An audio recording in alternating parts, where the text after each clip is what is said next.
10 gols e 3 assistências em 27 partidas. São esses os números de Lucão do Break na sua passagem pelo Criciúma, lá em 2017. Mas agora, defendendo as cores alviverde, o atacante espera botar em prática a famosa lei do ex. Em busca da primeira vitória no Campeonato Brasileiro, o Guarani entra em campo hoje às 9 horas da noite, defendendo um ótimo retrospecto contra o Criciúma, no Brinco de Ouro. Nos 10 jogos disputados entre as duas equipes em Campinas, o Bugre perdeu apenas uma vez. Além disso, foram 8 vitórias do Guarani e apenas um empate.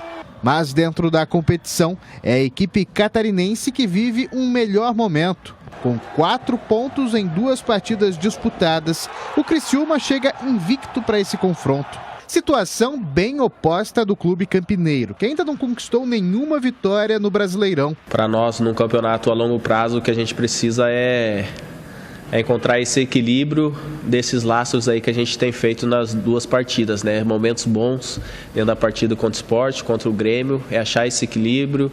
E manter essa regularidade para que a gente venha somando os pontos, porque eu me sinto muito incomodado na colocação que a gente se encontra. Contratado para a disputa da Série B, Leandro Vilela estreou logo na primeira rodada e se tornou peça fundamental no elenco de Daniel Paulista. Estou me adaptando ainda ao formato do professor Daniel, o que ele pede dentro do modelo de jogo dele.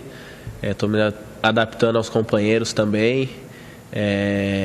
Só foram 2 jogos, é pouca coisa ainda para falar de uma melhora de adaptação, mas ela vai vir gradualmente a cada partida, e eu espero que contra a equipe do Criciúma a gente consiga apresentar uma boa resposta para a torcida e que a gente consiga sair daqui com os 3 pontos. Com boas atuações nesse início de campeonato, o volante tem presença praticamente garantida na equipe que vai entrar em campo hoje à noite. Além dele, Ronaldo Alves também deve iniciar como titular. O zagueiro, que desfalcou o Bugre na última rodada, volta a ficar à disposição de Daniel Paulista. O maior problema para o treinador é no meio-campo. Giovanni Augusto, que disputou todos os jogos até agora na temporada, é desfalque certo. Suspenso pelo 3º amarelo, o camisa 10 deve passar a posição para Marcinho. Com isso, um provável Guarani vem com Kozlinski no gol. Na defesa, Diogo Matheus, João Vitor, Ronaldo Alves e Eliel no lugar do também suspenso Matheus Pereira. Leandro Vilela, Rodrigo Andrade, Marcinho no meio e Júlio César, Bruno José e Lucão do Break no ataque. Os ingressos para esse duelo estão à venda na internet e também na bilheteria do Brinco de Ouro. Os preços variam entre R$20 e R$60. Oi, Bolis, boa tarde para você. Tudo bem, Batista? Um abraço para você, um abraço para quem está nos acompanhando. Um jogo difícil, né? O Guarani já passou da hora de vencer. Tem essa situação contra o Criciúma. Hoje já a 4ª rodada, a liderança é do Bahia, já tem 10 pontos. O Guarani apenas 1 ponto somado, ou seja, precisa vencer. E o Daniel Paulista, acima de tudo, bastante pressionado, busca essa vitória para acabar com este jejum de 6 jogos sem vencer à frente do comando técnico do Guarani. Eu acredito nesse mesmo time que foi mostrado no campinho da TV Bandeirantes, né? Que a gente já debateu na Rádio Bandeirantes também. Não deve fugir muito disso. Ele tem os desfalques aí consideráveis de Matheus Pereira, que fez o gol contra o Grêmio, do próprio Giovanni Augusto. 3 jogos, 3 cartões e hoje desfalca o Bugre. Ronaldo Alves deve voltar na zaga e eu manteria assim o Lucão do Break como o pivô, como o atacante do Guarani, para que ele volte a balançar nas redes dos adversários do Guarani, saia do brinco com grande resultado. Essa é a expectativa, viu, Batista? Ô, Boris, depois você pega pra gente aí o time do Criciúma, né? Pra gente ver se tem algumas caras conhecidas no time do Criciúma. Bom, Gleger, eu começo com você aqui no estúdio debatendo sobre o Guarani. O Daniel Paulista treinou 2 formações, né? Em todas as formações, mantendo o Ronaldo Alves, que retorna ao time. Uma formação... com relação ao Eliel, substitui o Matheus Pereira na lateral esquerda, como mostramos, mas ele fez 2 treinamentos. Um treinamento com o Marcinho e com o Nicolas Careca e um outro treinamento com o Índio, isso para substituir o Giovanni Augusto, com o Índio e o Lucão do Break. Então isso dá um indicativo que, se ele jogar com o Marcinho em substituição ao Giovanni Augusto, ele joga com o Nicolas Careca. Se ele optar pelo Índio no meio, ele vai colocar o Lucão do Break. Eu não sei, viu, Batista? Não tem essa coisa, se eu jogar com o Índio, eu tenho que colocar o Lucão. Se eu jogar com o Marcinho, eu tenho que colocar o Nico. Eu acho que não é isso. Eu acho que ele tentou ali algumas variações, algumas alternativas. Ele jogando com o Índio, ele inverte o tripé, né? Porque aí ele coloca o Rodrigo Andrade e o Vilela um pouco mais à frente, com o Índio ali de característica como um primeiro volante. Não, olha, um jogo dentro de casa, precisando vencer, o Guarani tem apenas um ponto. Você vai ficar pensando em jogar com 3 volantes? O Daniel Paulista é um cara inteligente, né? E outro detalhe é que o Marcinho ainda não ganhou uma oportunidade de começo, né? Tem entrado aí em pedaços de jogos, né? E não dá para ele próprio, Daniel Paulista, fazer uma avaliação, uma análise desse jogador que foi contratado para quê? Para ser o substituto imediato de Giovanni Augusto. Então, tem que jogar o Marcinho, pô. Aliás, eu acho que ele vai colocar o Marcinho. Vai jogar com o Marcinho e os 2 volantes, Rodrigo Andrade e o Vilela, por trás, né? E aí ele mantém o mesmo tripé que ele já vem fazendo aí desde o início da competição, aliás, desde lá do Campeonato Paulista. E à frente, o Lucão do Break, ele ganhou a oportunidade novamente, né, na última partida e sequer pegou na bola. Foi muito mal o Lucão do Break. E o momento agora a gente percebe, até pela mobilidade, até pelo estilo de jogo, que está propício para o Nicolas Careca. Por isso que eu acho que ele vai colocar o Nicolas Careca também, para ter mais mobilidade, né? Para ter um jogador que participa um pouco mais do jogo. O Guarani, nessa partida de hoje, precisa propor o jogo do início até o final, pô. Precisa ganhar o jogo. Ah, mas o Criciúma tá fazendo um campeonato mediano, tá vindo bem. Não interessa, não interessa. Poderia estar enfrentando o Bahia, jogando no Brinco de Ouro. O Guarani tem que propor o jogo. O Guarani precisa da vitória. O Daniel precisa do resultado positivo. Já teve alguns percalços, alguns tropeços, ele já teve algumas teimosias, né, do Daniel que acabaram dando errado nas últimas partidas. Então tá aí a oportunidade agora dele fazer a coisa certa e conquistar resultado positivo, conquistar a vitória. Hoje para o Guarani o empate é um péssimo resultado. Os 3 pontos é o que importa para o Guarani nesta noite de hoje no Brinco de Ouro, Batista. Nós estamos aqui com uma enquete, dá uma olhada aqui como é que está a situação, ó. Olha lá, Criciúma está na frente, 66,7, Guarani 22,2. A Bugrinada não está acreditando numa vitória do Guarani hoje em CH. Isso aí é devido ao jogo contra o Grêmio, que tomou de 3, e também esse aspecto aí é importante para a sua análise. O Daniel Paulista, ao indicar mais um volante no meio, pode estar preocupado com esse negócio de ficar tomando muito gol. Então a gente não pode fugir disso, é fato. Fato.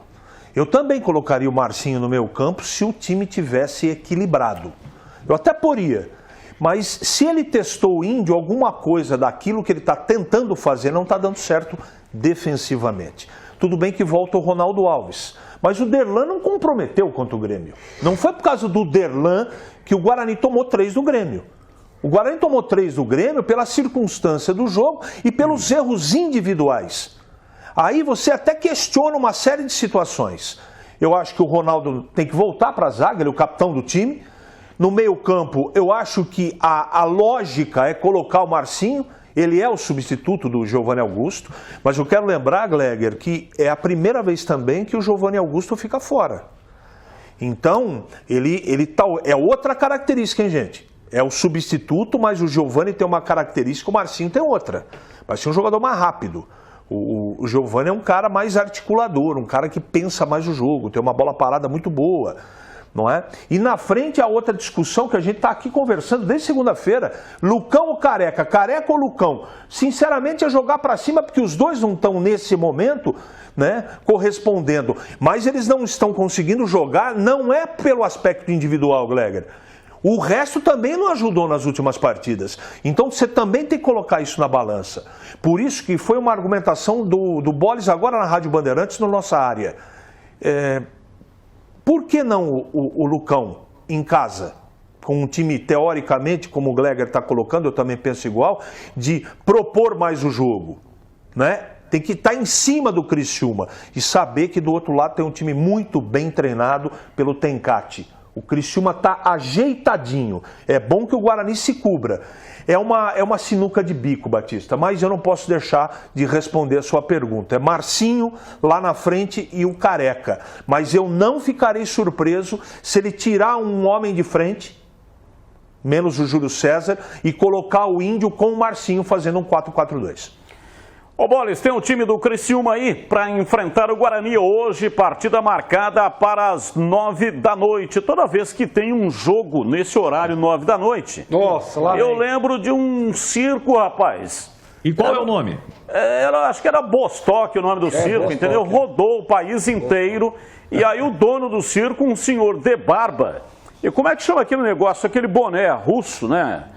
Como é que chama? Aquilo tem um nome. Como é que chama isso aí? Ele se apresentava, um senhor de barba, falando do circo, e na hora de falar o horário da sessão do circo, era uma menina que falava 9 da noite, 9 da noite, 9 da noite. Às 9 da noite, 9 da noite, 9 da noite. Só que aí ela já tinha crescido, ela começou fazendo a propaganda novinha, entendi. menina, e depois aí, né, ela já está com voz de adulta. Essa é a história? É, então, ela já passou as 500. já está com voz de adulta. Tô aqui 15 Mas ela começou menina falando o todo horário, dia eu tô 9 da noite. Então o Guarani vai enfrentar o Criciúma. Qual o horário, diria o senhor de barba, Vai. com aquele boné russo? E a menina respondia 9 Às da 9 noite, da 9 da noite, noite, 9 da 9 da noite, 9 da noite, noite. 9 da noite. Então, Boles, qual o time do Criciúma para enfrentar o Guarani hoje às 9 da noite no Brinco de Ouro? Lembrando que nós não tivemos o confronto ano passado, porque o Criciúma disputou a Série C e conquistou o acesso, né? Então voltam a se enfrentar, desta vez pela Bezona.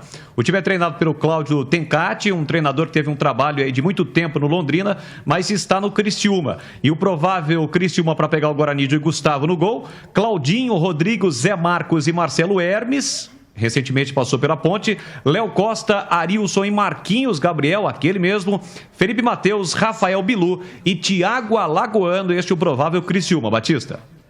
Em 10 jogos no estádio Brinco de Ouro, o Guarani ganhou 8, empatou uma e perdeu uma. Então, na história, durante toda a história dos confrontos, o Guarani só perdeu uma única vez para o Criciúma, jogando nos seus domínios.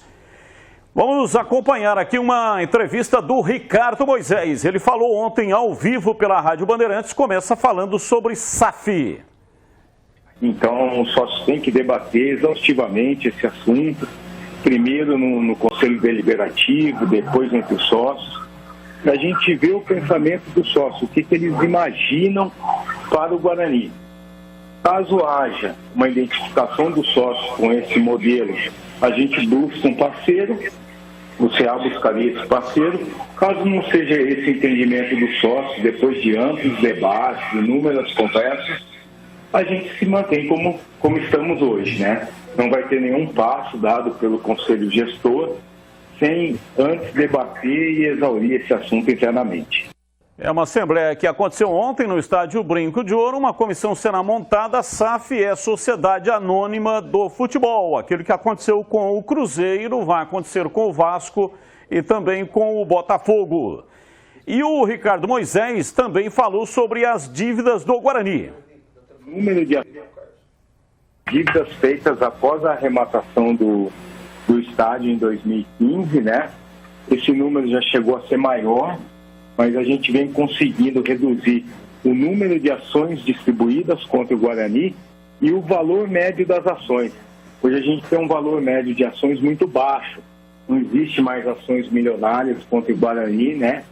E esse ano a gente, que passou, se eu não me engano, a gente liquidou quase 5 milhões em ações trabalhistas e esse ano a gente vai liquidar mais do que esse valor.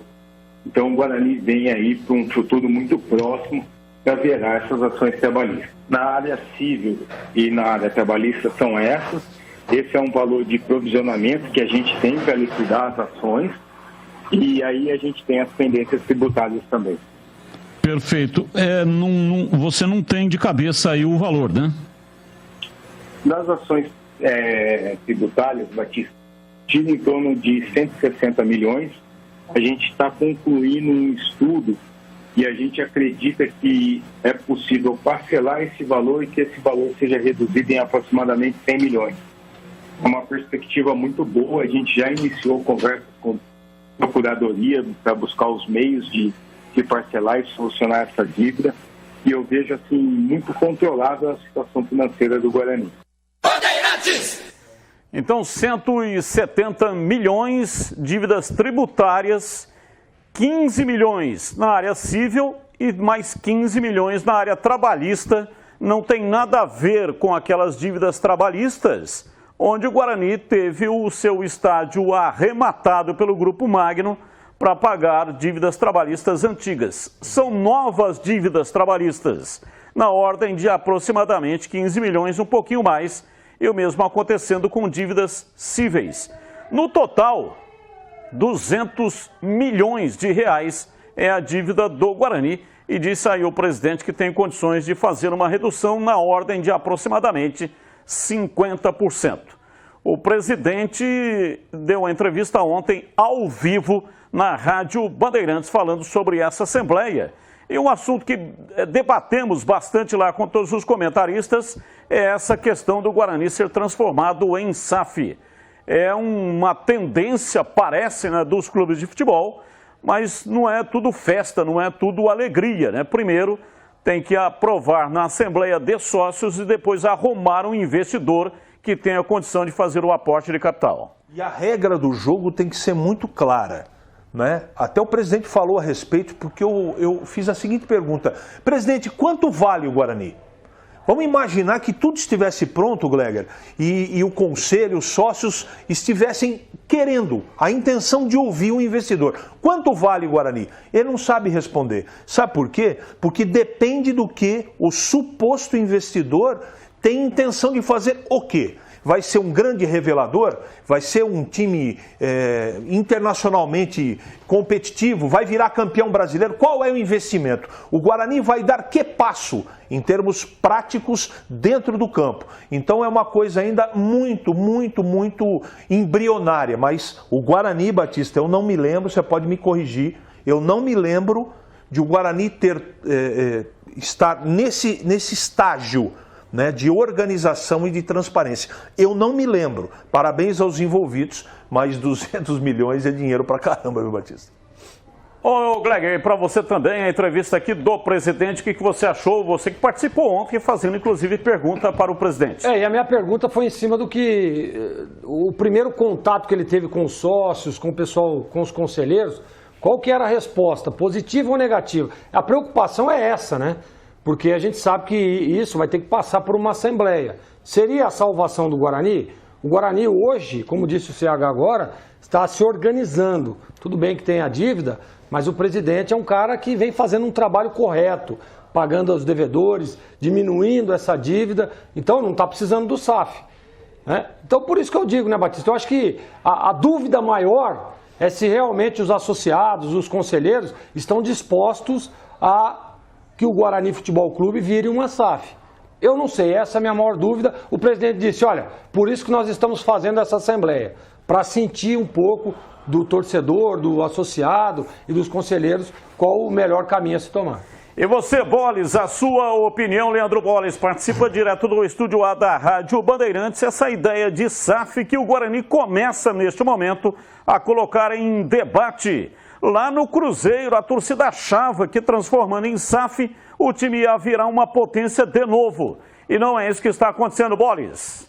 É verdade, é o assunto do momento no futebol, né, Batista? Quando a gente fala na questão administrativa. Mas eu sempre vejo SAF com ressalvas. O modelo de gestão, de parceria do Cruzeiro é diferente, por exemplo, da do Botafogo, do próprio Vasco, né? São modelos diferentes e os times estão, através aí dos seus quadros associativos, através dos conselhos deliberativos, a maioria desses clubes estão se reunindo no sentido de deixar o clube, a parte dessa situação aí, favorável à situação da SAF. Mas a SAF sempre com ressalvas, porque, por exemplo, o Guarani, citando o exemplo do Bugre, tem patrimônio, tem outras situações, como é que fica isso? Então, sempre o modelo de gestão de um clube é diferente de outro clube na questão da SAF. Eu vejo sim com bons olhos, mas desde que os dirigentes tenham, os associados acima de tudo, tenham um pé no chão, né, no sentido de aprovação de uma situação onde você entrega o clube para o investidor. E o investidor, evidentemente, ele sempre vai visar o quê? Vai visar o lucro. Batista, o clube que está prontinho, já aprovado por conselho, essa coisa toda, é o Bahia. É o grupo do Manchester City, que está interessado, tem proposta em cima da mesa, e as coisas. Esse deve ser o próximo clube no Brasil a se tornar SAF. O Guarani tem que tomar muito cuidado, né? Tem uma experiência altamente negativa lá com a Turbo System. No passado, Nino Nicoletti. O cara veio aqui vender uma ideia para o Zé Luiz Lorenzetti, de que ia transformar o Guarani numa potência mundial. Contratou Zé Elias, do Corinthians, na época estava fora do país, foi repatriado. Toninho Cerezo também foi contratado, foi parar tudo na justiça. Nino Nicoletti não pagou nem a moça que ele contratou para fazer a apresentação do lançamento do projeto com o Guarani, que foi no Tênis Clube, e eu estava lá. Turbo System, quando fala em parceria, em empresa, olha, arrepia da pele até o osso, hein? E eu conheço isso na pele, em Jundiaí, na pele. Então tem que tomar muito cuidado, mas muito cuidado, porque o que o Batista está alertando é verdade, infelizmente.